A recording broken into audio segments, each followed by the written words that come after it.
जैसा कि दोस्तों प्रीवियस वीडियो में हमने जाना कि एथिनोबॉटनी क्या होता है और एथिनोबॉटनी से जुड़े हुए और भी इम्पॉर्टेंट टर्म को हमने डिस्कस किया। अगर आपने हमारा प्रीवियस वीडियो नहीं देखा है तो प्लीज़ आप प्रीवियस वीडियो देख लीजिए। प्रीवियस वीडियो का लिंक मैंने आज के इस वीडियो के नीचे डिस्क्रिप्शन बॉक्स में दे रखा है, उस लिंक पर क्लिक करके आप वीडियो को देख सकते हैं।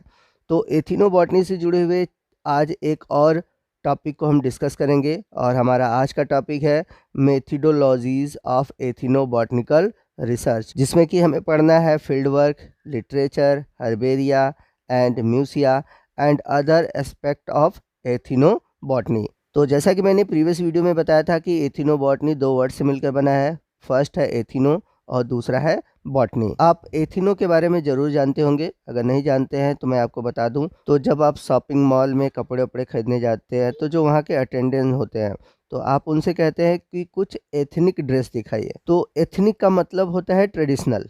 जैसे कि आपको किसी पूजा पाठ में या फिर सांस्कृतिक कार्यक्रम में जाना है तो वहाँ पर आप वेस्टर्न कपड़े पहन के नहीं जाएंगे, वहाँ पर आप ट्रेडिशनल कपड़े पहन के जाएंगे। तो इस तरह से हम कह सकते हैं कि इथिनो का मतलब है ट्रेडिशनल, या फिर ऐसे भी कह सकते हैं कि एथिनो का मतलब है प्रिमिटिव। चूँकि यहाँ पर हम यूजेस की बात कर रहे हैं तो यहाँ पर हम बात करेंगे प्रिमिटिव पीपल्स।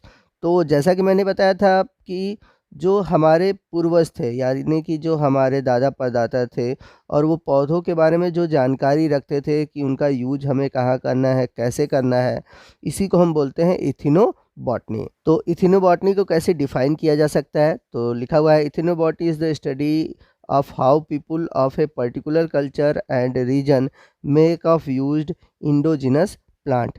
यानी कि किसी पर्टिकुलर क्षेत्र में या फिर किसी पर्टिकुलर एरिया में पाए जाने वाले, जैसे कि कोई जनजाति है या फिर ग्रामीण क्षेत्र है, तो वो उस रीजन में पाए जाने वाले जो प्लांट है उनका यूज़ कैसे करते हैं, चाहे वो भोजन के लिए हो, चाहे शेल्टर के लिए हो, चाहे मेडिसिन के लिए हो, चाहे कपड़े के लिए हो। तो ये सभी चीज़ें कहलाती हैं एथिनोबॉटनी। एथिनोबॉटनी से जुड़े हुए कुछ स्पेशल फैक्ट है जिसे मैं आपको बता देता हूँ। तो जैसा कि मैंने बताया था कि एथिनोबॉटनी टर्म सबसे पहले यूज़ करने वाले वैज्ञानिक थे जॉन विलियम हर्सबर्गर। और आपको बता दें कि एडवर्ड पाल्मर को हम फादर ऑफ एथिनोबॉटनी कहते हैं। लेकिन आपको बता दें कि रिचर्ड्स एवन चटलर्स, ठीक है, जो कि एक अमेरिकन बायोलॉजिस्ट हैं, इन्हें हम फादर ऑफ मॉडर्न एथिनोबॉटनी कहते हैं। वही हम बात करें इंडिया की तो डॉक्टर एस.के. जैन को हम फादर ऑफ एथिनोबॉटनी इन इंडिया कहते हैं। आइए नेक्स्ट हम बात करते हैं मेथडोलॉजीज ऑफ एथिनोबॉटनिकल रिसर्च, यानी कि कौन से मेथड को यूज़ किया जाता है एथिनोबॉटनिकल रिसर्च या फिर कह सकते हैं कि एथिनोबॉटनिकल स्टडी के लिए। तो 3 मेथड हैं एथिनोबॉटनिकल रिसर्च को स्टडी करने के लिए, और वो कौन कौन से मेथड हैं। तो सबसे पहला है फील्ड वर्क, जिसे हम एक्सप्लोरेशन कहते हैं। तो हमें फील्ड में जाना है और जो भी प्लांट मिलते हैं उसके बारे में स्टडी करना है। तो ये सभी चीज़ें आती हैं फील्ड वर्क में। तो बहुत सी चीज़ें हैं फील्ड वर्क में जिसे हम आगे डिटेल में डिस्कस करेंगे। दूसरा जो मेथड है एथिनोबॉटनी रिसर्च का वो है लिटरेचर। तो जैसा कि हम सभी जानते हैं कि हमारे देश भारत को विश्व गुरु कहा जाता है। तो विश्व गुरु ऐसे ही नहीं कहा जाता है। अगर हम एनिशिएंट साइंस को देखें तो हमारे पास बहुत सारे नॉलेज हैं, जैसा कि हमारे पास आयुर्वेदा है, योग है, संस्कृत लिटरेचर है। तो हमारा जो आयुर्वेदिक साइंस है ये बहुत ही पुराना है।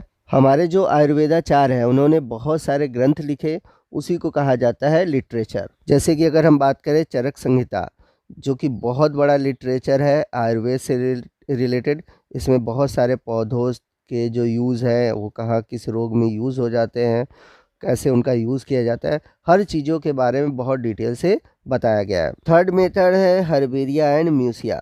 तो यहाँ पर हम हर्बेरियम और म्यूज़ियम के बारे में बात करेंगे। तो आइए सबसे पहले हम बात करते हैं फील्ड वर्क या फिर एक्सप्लोरेशन के बारे में। तो फील्ड वर्क क्या है? फील्ड वर्क का मतलब है आउटसाइड द वर्क, ठीक है। तो इसके लिए हमें क्या करना है? फील्ड में जाना है, खेतों में जाना है या फिर जंगलों में जाना है, ठीक है। तो वहाँ पर करना क्या है, यहाँ पर कुछ पॉइंट लिखे हैं। The extensive exploration and critical observation has a great significance in ethnobotanical studies. यानी कि जब तक हम फील्ड में नहीं जाएंगे तब तक हमें प्लांट के बारे में जानकारी नहीं मिलेगी। सेकंड पॉइंट है routine collection of plant is done. तो जो हमें फील्ड वर्क करना है वो ये नहीं कि हम कभी भी चले जाए, हमको एकदम रूटीन, मतलब एक फिक्स टाइम है, फिक्स समय है, फिक्स मौसम है, उसमें फील्ड वर्क करने हैं। तो इसका रीज़न क्या है? इसका रीज़न ये है कि बहुत सारे प्लांट जो होते हैं एनुअल होते हैं, कुछ बाइपेरेनियल होते हैं, ठीक है। तो सबके जो लाइफ स्पॉन है वो अलग अलग समय के है। तो इसके लिए हमें जो फील्ड वर्क करना है एक रेगुलर बेस पर करते रहना है। अगला पॉइंट है plants were collected in their flowering and fruiting stage. तो हम जो प्लांट कलेक्ट कर रहे हैं वह उनके जो फ्लावरिंग स्टेज है, यानी कि फ्लावर निकला हो या फिर फ्रूट निकला हुआ हो, उस स्टेज में करते हैं। फोर्थ पॉइंट्स है during collection the observation of habit, habitat, flowering, fruiting times, location name and information regarding the economic and medicinal use were recorded in field diary with the help of local inhabitants। तो जब भी आप collection करते हो तो उनके habit, habitat, flowering, fruiting time, जो उनका लोकल नेम है या फिर उनके क्या इकोनॉमिक इम्पॉर्टेंट है, क्या मेडिसिनल यूज़ है, ये सभी आप फील्ड डायरी में लिखोगे, ठीक है ना। और कैसे लिखोगे? वहाँ के जो लोकल रहने वाले व्यक्ति हैं उनसे पूछकर, उनसे उनकी मदद से, ठीक है, क्योंकि उनको इनके बारे में बहुत ज़्यादा पता होता है। जो लोकेलिटी में प्लांट है उनका यूजेस क्या है, उन्हें किस नाम से जाना जाता है उस लोकेलिटी में, तो ये सभी चीज़ें वो उस एरिया के लोगों से ही हमें पता चलेगा। अगला पॉइंट है the plant specimen were numbered in field diary and pressed for herbarium. तो फील्ड वर्क के दौरान ही जितने भी प्लांट मिले हैं उनकी हम नंबरिंग करेंगे और वहीं पर उन्हें हम प्रेस करके हर्बेरियम का निर्माण करेंगे। अब इसके बाद बात आती है कि जब भी हम फील्ड वर्क में जाएंगे तो हमें किन किन चीज़ों की रिक्वायरमेंट होगी। तो सबसे पहला है कि हमें डाटा कलेक्ट करना है। तो डाटा कलेक्ट करने के लिए हमें क्या चाहिए? फील्ड डायरी चाहिए, पेन चाहिए, पेंसिल चाहिए, कैमरा चाहिए, वॉइस रिकॉर्डर चाहिए, वीडियो रिकॉर्डर चाहिए। तो ये सभी चीज़ें आपको चाहिए होंगे डाटा को कलेक्ट करने के लिए। इसके अलावा जो स्पेसिमेन है, अगर हमें स्पेसिमेन को कलेक्ट करना है यानी किसी पौधे को कलेक्ट करना है तो उसको काटने के लिए नाइफ चाहिए, ठीक है। फिर उसके बाद चाहिए प्लास्टिक रोप, हुक, पॉलीथीन बैग, ठीक है, वैक्यूम, फील्ड शू। और जो हमारे स्पेसिमेन कलेक्ट हुए हैं उन्हें प्रेस करने के लिए यानी कि उन्हें कंजर्व करने के लिए चाहिए प्रिजर्वेटिव, सूखे हुए पन्ने यानी कि drawing sheet, newspaper, herbarium press और प्लांट प्रेस। तो जैसा कि आप इमेज में देख सकते हैं आपको क्या क्या चाहिए? फील्ड डायरीज चाहिए, वस्कुलम चाहिए, ठीक है, हर्बेरियम प्रेस चाहिए। तो ये सभी चीज़ें ज़रूरत पड़ेंगी फील्ड वर्क में। अब बात आती है एथिनो मेडिसिनल इन्फॉर्मेशन की, यानी कि जो हम स्टडी कर रहे हैं, अगर हम वो दवाओं से रिलेटेड स्टडी कर रहे हैं यानी कि हम मेडिसिनल प्लांट से रिलेटेड स्टडी कर रहे हैं, ठीक है, तो हमको इन्फॉर्मेशन कलेक्ट करना है। अब इन्फॉर्मेशन हम कैसे कलेक्ट करेंगे? कोई भी ट्राइबल पीपल होगा यानी कि जो जनजाति लोग हैं या फिर जो ग्रामीण है या फिर वहाँ लोकल में रहने वाले जो वहाँ के बासिंदे हैं उनको लेंगे और उनसे हम इंफॉर्मेशन को कलेक्ट करेंगे। तो जो इथिनोबॉटनिकल इंफॉर्मेशन है उसको कलेक्ट करने के लिए, प्लांट को कलेक्ट करने के लिए हमें 3 मेथड यूज़ करने हैं। First method is visit to field along with the local person, यानी कि जब भी हम फील्ड वर्क के लिए जाएंगे, ठीक है ना, तो उसके लिए हम क्या करेंगे? वहाँ के जो लोकल पर्सन है, वहाँ के जो लोकल रहने वाले हैं उनके साथ जाएंगे। सेकंड है the second method is visit field along with collect plant then discuss its ethnobotanical information with local inhabitants, यानी कि जब हम कलेक्ट करेंगे, विज़िट करेंगे, तो वहाँ के जो कलेक्ट किए हुए प्लांट हैं उनके बारे में हम डिस्कस करेंगे और जितनी भी इंफॉर्मेशन है वहाँ के लोकल व्यक्ति से ही कलेक्ट करके लिखेंगे। थर्ड है the third method is questionnaires method, मतलब जो तीसरा जो हमारा मेथड है, मतलब तीसरा जो इस इंफॉर्मेशन कलेक्ट करने का मेथड है उसमें हम क्या करेंगे? क्वेश्चन पुटअप करेंगे, यानी कि हम उस प्लांट से रिलेटेड कुछ क्वेश्चन रखेंगे, जैसे कि उस प्लांट को उस लोकेलिटी में क्या बोला जाता है, उसका यूज़ क्या है, किस रोग में यूज़ किया जाता है या फिर किस तरह से यूज़ किया जाता है, उसके कौन से पार्ट का यूज़ किया जाता है, ठीक है ना। मतलब कि उससे रिलेटेड जो भी क्वेश्चन आते हैं आपके दिमाग में, जो और ज़रूरी क्वेश्चन है, उन क्वेश्चन को आप पुटअप करोगे, उनको आप लिखोगे।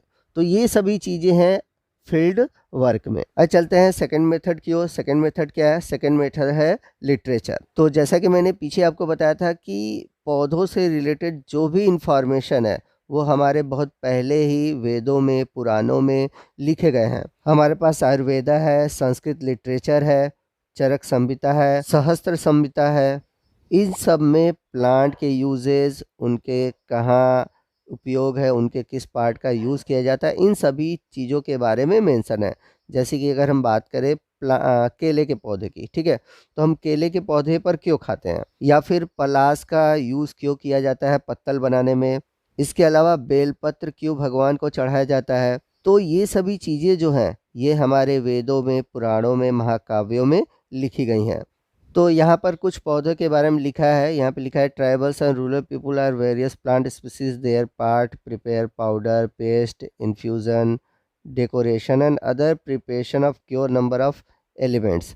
तो जो जनजाति लोग थे यहाँ, या फिर वहाँ जो ग्रामीण क्षेत्रीय लोग थे, तो कैसे प्लांट का पाउडर बनाते थे, पेस्ट बनाते थे, या फिर कैसे उनका डेकोरेशन में यूज़ करते थे, इन सभी चीज़ों के बारे में कुछ प्लांट स्पीसीज में दिया हुआ है। जैसे कि अगर हम बात करें अश्वगंधा की, तो जिसका फैमिली है सोलेनेसी, तो इसके पके हुए फल का यूज़ किया जाता है जॉन्डिस में, और रूट का जो एक्सट्रैक्ट है उसका यूज़ किया जाता है टॉनिक के रूप में। इसके अलावा एंटी एजिंग हर्ब है, और ये हमारे वाइटैलिटी को बढ़ाता है। इसके अलावा ब्रह्मी बूटी है, नीम है, ब्राह्मी है, मकोय है। तो इन सभी के यूजेस के बारे में आपको दिया गया है। इसके बाद जो एथिनोबॉटनी स्टडी का जो थर्ड मेथड है वो हर्बेरिया और म्यूज़ियम, जिसके बारे में हम अगले पार्ट में डिस्कस करेंगे। तो आपको आज का ये पार्ट कैसा लगा कमेंट करके ज़रूर बताइएगा। वीडियो अच्छा लगा हो तो वीडियो को लाइक और शेयर करना मत भूलिएगा, और कोई भी डाउट होगी आप हमसे कमेंट करके पूछ सकते हैं। तो मिलते हैं अगले वीडियो में अगले टॉपिक के साथ। तब तक के लिए जय हिंद, जय भारत।